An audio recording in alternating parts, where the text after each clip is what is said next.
Қайырлы күн достар, сіздермен бірге ерекше тағамдар әлемі. Бүгінгі видеомда ең жұмсақ, ауызда еритін кексті қалай жасау керектігін үйрететін боламын.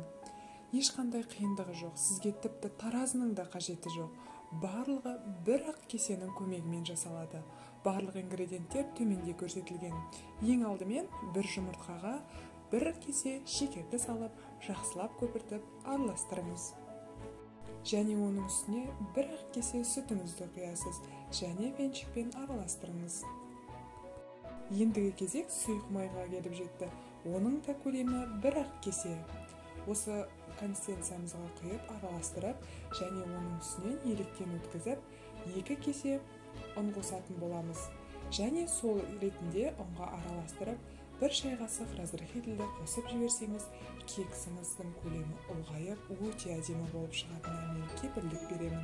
Осылайша барлық айтылған нәрселерді ыдысымызда жақсылап тұрып араластырып аламыз. Бізге керекті консистенция бір келкі қоймалжың болуы қажет. Сол кезде идеальный кекстер шығатын болады. Мінекей қалған өнімді енді осы консистенциямызға қосып жібердім.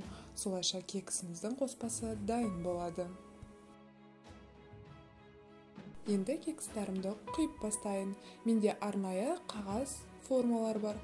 Сол формаға ең бірінші 1 қасық қоспамызды, содан соң ортасына вареный сгущенкамызды саламыз. Бар болғаны жарты ас қасық салсаңыз жеткілікті. Содан соң тағы 1 ас қасық қоспамызды құйып, осылайша барлығын дайындап аламыз.